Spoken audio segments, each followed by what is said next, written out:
Good morning and welcome to this Blender 2.8 tutorial. Today we're going to be learning how to animate things in Blender. Okay, let's get started. Here we have our cube and let's animate it. So if we go down here, I'm going to click and drag to open up our timeline. If you don't see it, you might be like, I do not see any timeline. You just have to put your mouse down to the corner over here till it turns into a plus, then click and drag it up. Click right here and change it to timeline under the animation tab.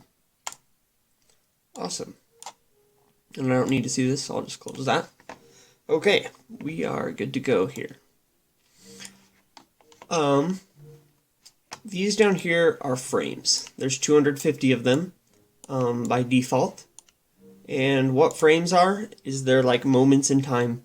So if we go over here, we can see that if we render out our animation, we're going to have 24 frames per second. That's what FPS stands for. So after 24 of these frames here, this is 1 second of animation. And then this will be another second. So there's quite a few frames, as you can see, in between each second. And by the time we get frame 240, that will be exactly 10 seconds of animation. So right now our animation is just a little bit more than 10 seconds long. Awesome. We can also navigate between frames by typing the frame we want to be on right here. So like 100, now we're on frame 100. Maybe that's easier if you want to get right exactly on the frame. Here we can go to the beginning of the animation, we can go to the last frame, you can play it backwards, because sometimes that's fun, and we can play it forwards. Awesome. Let's get started animating our cube. If we go over here and you see that little arrow and you click right there, that will open up our transform panel. Here we have our cube. We want to animate its location. So we're going to do a little cool thing where it like spins around. So on frame 1, we're on frame 1. If you're not, press that so that you're on frame 1. We're going to hover our mouse over where it says location and press I on your keyboard. Now it's yellow. What does that mean? It means that we've inserted a keyframe. A keyframe is where you say on frame, whatever frame I'm on, my cube is going to be right there in the middle on this frame. So let's go to frame 24, for example. So this is 1 second later. And let's move it, our cube, and then press I while we're hovering over location again. Okay, now we have 2 keyframes, and let's see exactly what that does. So let's go to the beginning and watch our animation. Yeah. So as you can see, even though we only told it to be right here on frame 1 and right here on frame 24, it knew exactly how to put in the frames in between those two.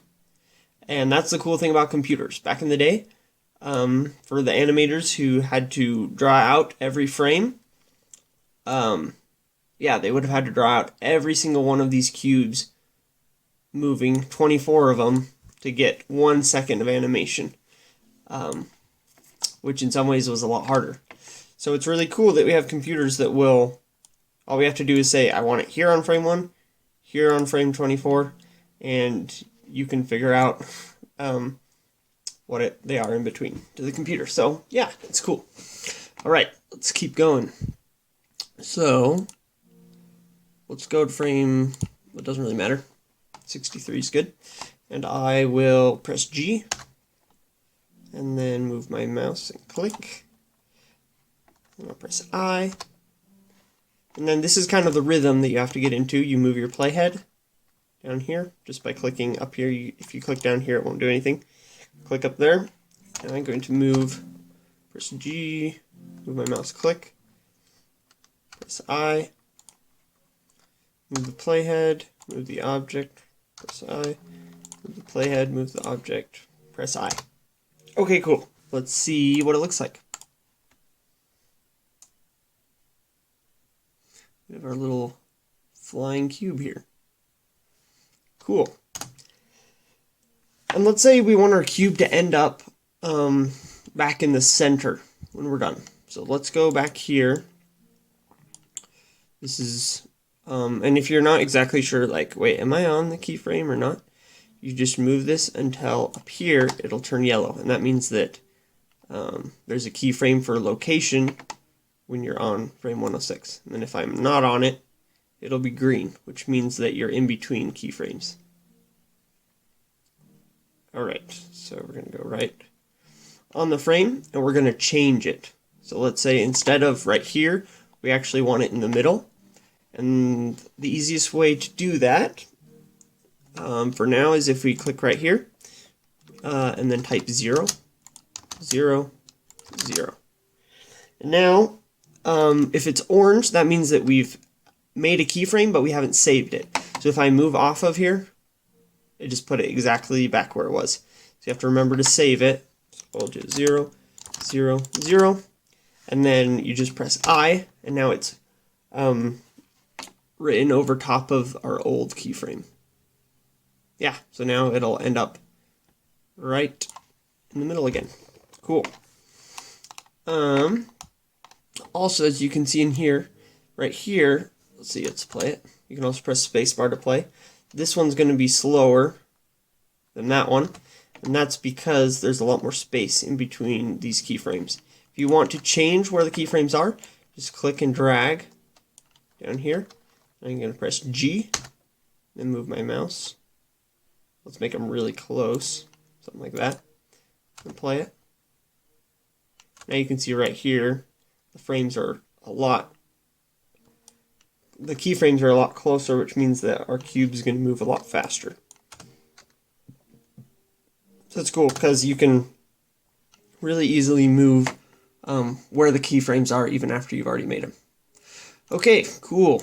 And now, yeah, it's going to end up back where it is right here, and we'll have a nice looping animation without any weird jerks back to the beginning. Let's try doing the exact same thing now, but with rotation.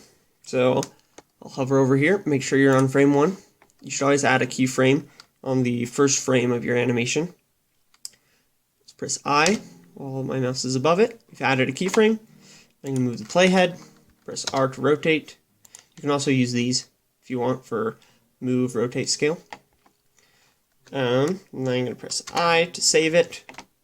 Remember, if it's orange, that means you've changed it, but you haven't saved it. I. Now this time I'm going to press R and then X. Rotate around along the X-axis. Press I. Now let's go right here to our last frame. And as you can see, it's green for rotation, but yellow for location because we have a keyframe for location back in the center, but our rotation still, we haven't put a keyframe in.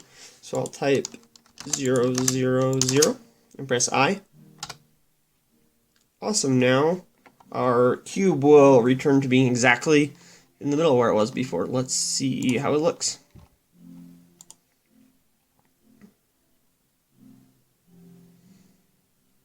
Yeah, that's kind of cool.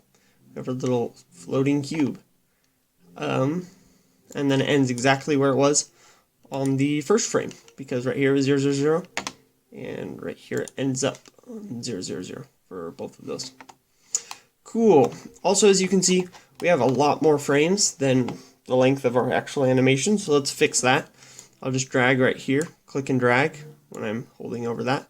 You can also just click and then type where you want it to end. So that should be good right there. Just a little bit after our last frame.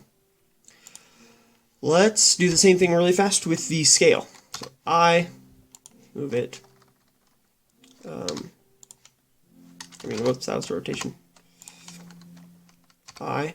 And you only want to press I when you're over the thing that you're animating. So we're not animating the location right now, or the rotation. So our mouse should be over the scale, because that's the thing that we're changing here. And if you change two of them, like I want to change the rotation and the scale on the same frame, then I need to press I for both of those. And it will tell you which ones you've changed by whether it's orange or not. Awesome. Okay. Now it'll be huge let's just have it gradually go back to normal. And if we want to do that, you just press 1, 1, 1. This time it's not going to be 0 because 1 times something is the same, because that's how the scale works. And then I'll press I, and yeah, let's see how it looks again. So as you can see, we've animated 3 things happening, 3 properties of our cube, all at the exact same time. We've animated the scale, location, and the rotation of our cube, and it looks pretty cool. Okay, I'm going to press Spacebar to stop it. You can also play it backwards, which is sometimes fun. Let's go to frame 1, and now I'll show you how you can save this animation, how you can render it out. So let's enter into our camera. You can press 0 on your number pad, or you can also just click right here. Awesome, now we're in our camera. Let's, well, really fast, if we watch right here, you're going to notice how my cube kind of, it's like hard to see what's happening because it's leaving out of the camera view. So let's actually animate our camera. So on frame 1, we're going to... Sorry. I was going to ask if your dress has been going on a walk, but if you're busy, that's fine. Okay. Can you wait a little bit? Yeah, get done with your tutorial. Okay. Okay, sounds good. Thanks. Alright, so let's animate the camera. Here we have the location, rotation, and scale for our camera, and that's because we're selected on our camera. You can see all of our keyframes have disappeared, because if we're selected on the cube, there's all my cube's keyframes. If we're selected on the camera, we haven't made any. Alright, let's press I, because this is a good first frame. Yeah, we need to move our camera out. So let's be on frame 15, and I'm going to press G, and then my middle mouse button, then move my mouse back so that we can see it, and then click. Then we're going to save it with I. Let's see, does it stay in the frame pretty well? Yeah.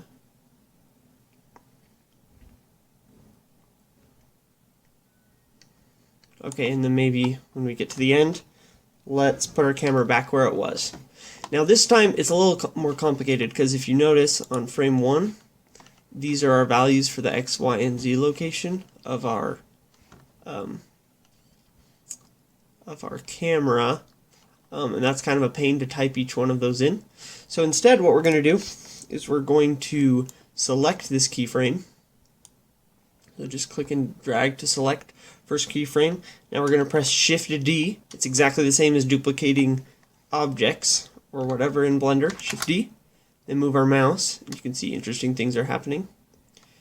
Now I'm going to move this to the where we want our camera to be on the same location as right here.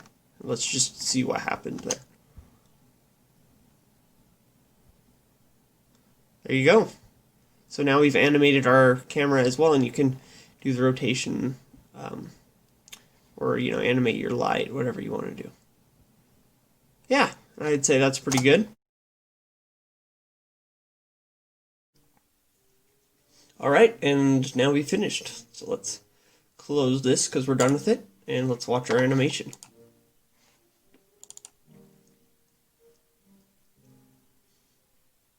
Yeah, that's cool. So yeah, you can just, email that to whoever, share it with whoever, and you've got a nice, cool looking animation here. And yeah, so you can, you can animate whatever property of Blender you want to animate. If it's, the color of your light right here, or its power, or, the location and the rotation of your camera. You can even animate the focal length of your camera, the depth of field. So there's just so many things that you can do that are really quite fun in Blender as far as animation. So yeah, I hope you enjoyed this tutorial, and if you have something that you'd like me to do a tutorial on in the future, tell me.